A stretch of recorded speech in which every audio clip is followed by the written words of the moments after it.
India में ये काम बहुत ज़्यादा है, डिमांड भी बहुत है वहाँ, करने वाले भी बहुत हैं वहाँ पर, लेकिन पाकिस्तान में नहीं है ऐसा। ये मेरे ताया जी ना दिल्ली में काम करते थे, लाल किले के अंदर। उस वक्त हाथी दाँत का काम होता था, बड़ी डिमांड थी उस वक्त इसकी। तो जब ये पार्टीशन के बाद मेरे ताया कराची आ गए, मैंने उनसे ये काम सीखा। पहले हम हाथी दाँत पे काम करते थे, जब हाथी दाँत पे बैन लग गया, अमेरिका ने बैन लगाया था ना इस पे, उसके बाद हमने ये हड्डी पे काम शुरू कर दिया।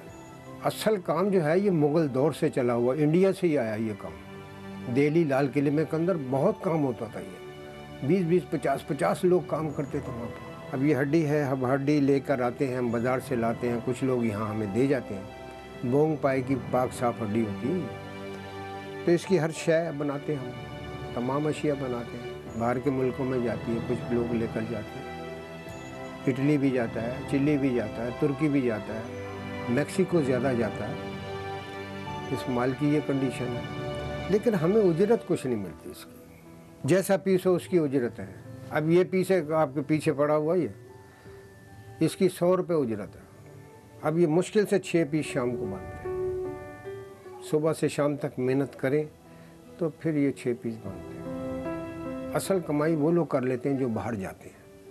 मुझे 51 साल हो गए ये काम करते हैं, 51 ईयर। 17 साल की उम्र से मैं ये काम कर रहा हूँ।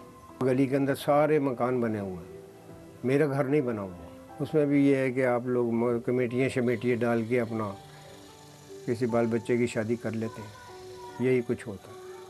लेकिन अपना पेट काटना पड़ता है ना। 600 रुपये में क्या बनता है। जो लोग नुमाइश लगाते हैं, बेचते हैं, जिन्होंने पैसा लगा के ख़रीदा है वो नुमाइशें लगाते हैं, वो कमाई करते हैं। हम बनाने वालों की कोई कमाई नहीं।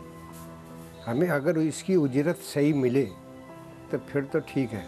अगर मुझे इसकी 1000 हो जाए तो मुझे भी थोड़ा हौसला हो जाएगा। अब इस वक्त देखिए मैं लाहौर में अकेला काम कर रहा हूँ। कराची में बहुत सारे लोग काम करते थे, 5-7 लोग, वो सब मर गए बेचारे, और शरीर सब ऐसे ही मरे।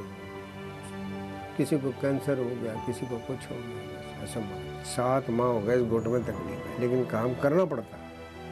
मैंने डॉक्टर को चेक कराया हॉस्पिटल में, वो कहता है आपको मोरों की तकलीफ़ हो रही है सिर्फ इस वजह से कि आप गर्दन झुका के काम करते हैं। वो कहता आप अफोर्ड नहीं कर सकते, इलाज महंगा है।